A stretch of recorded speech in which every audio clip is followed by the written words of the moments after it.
Hi there, Phil Smye again. Welcome to another in my series about the writings and teachings of business management guru Peter Drucker.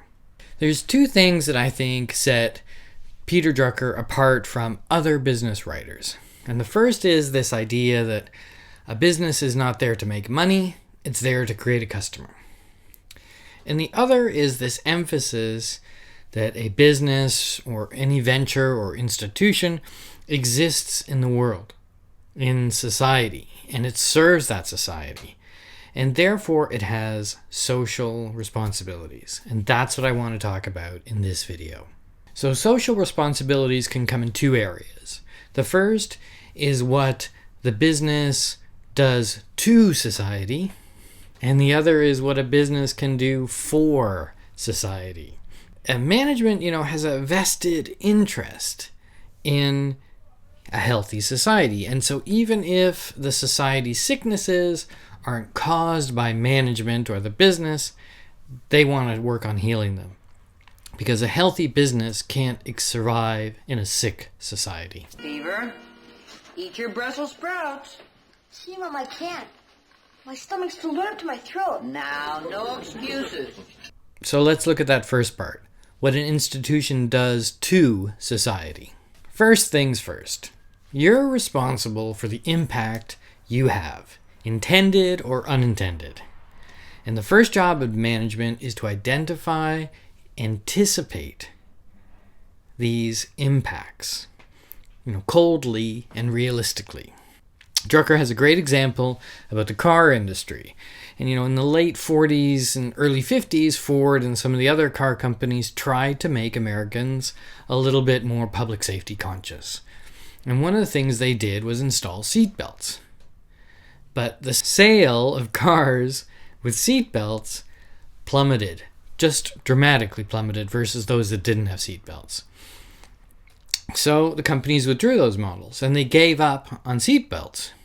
Fast forward 15 years to the mid-1960s, and the American public has become public safety conscious. And they put in legislation and they kind of vilify the car companies as being merchants of death. The management knew the impact, and they did try and address it. But what can you do? The question is not, what we do right? The question is what we do what society and the customer pays us to do? Now you can see that as a cop-out, and of course the customer can't ask for things they don't know about. If they don't know about seatbelts, they can't ask for seatbelts. But the best you can do is try. And I think if that fails, even if it's in the best interest of the customer within reason, you have to be realistic. So the second in this area about what an institution does to society, now that's kind of obvious. And that is that the fewer negative impacts, the better. So whenever an impact can be eliminated by simply dropping the activity, then that's the best thing to do. And Drucker argues that that's the only truly good solution, is just to stop the activity that causes the bad impact. On from that, whenever an impact can be eliminated without an increase in cost, you have to do it.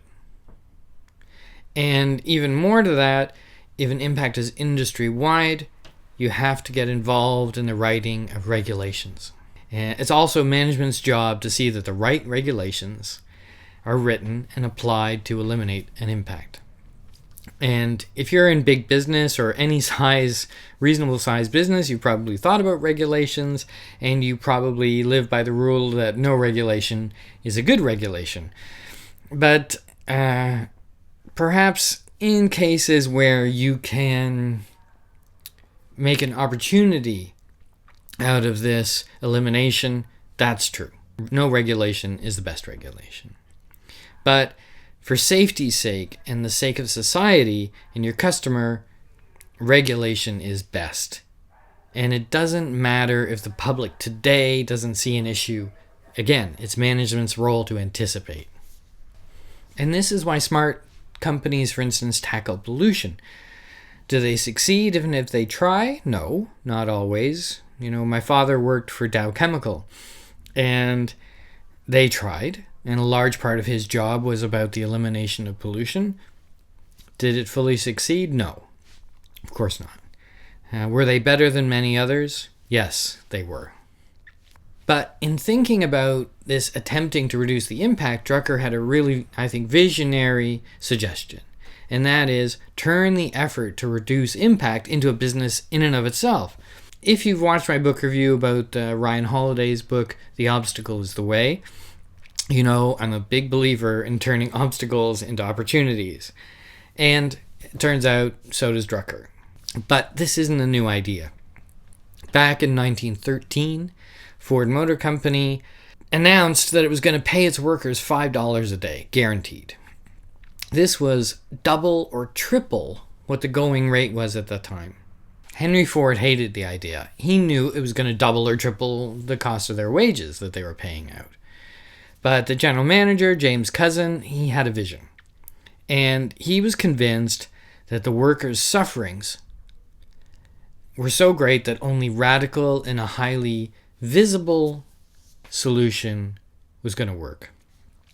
And they had a big problem of their own, the Ford Motor Company. Before this wage increase, Ford had an incredible turnover of workers, and they had to keep 60,000 workers on the books to fill the 10,000 positions that they needed.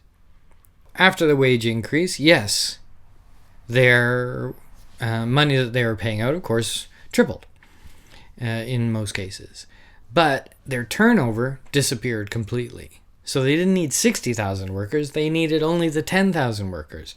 And actually, after a couple of years, they'd saved so much money by this measure of giving people more money that they could actually reduce the cost of producing and selling the Model T.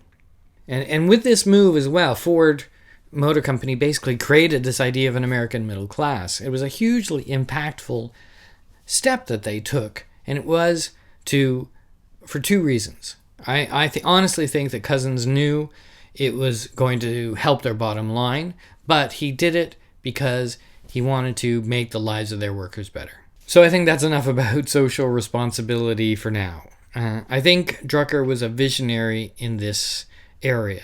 You have to think about that this stuff that I'm talking about, some of it was written 50 years ago, and still companies are not following this idea, and I think you can't argue that it's a good idea for society to have a company think about society. It's up to you. I mean, when you're running your business, big or small, you can take these things into account. You kind of have to take these things into account, I think, in day and age. So I'm hoping you're finding this series helpful and useful. Please subscribe to the channel if you are. I've got my Peter Drucker series coming out on the weekends. Midweek I do a book review, and I'm thinking about adding another video a week in there as well. And I hope I give value, and just subscribe and see what comes along. All right, talk to you soon.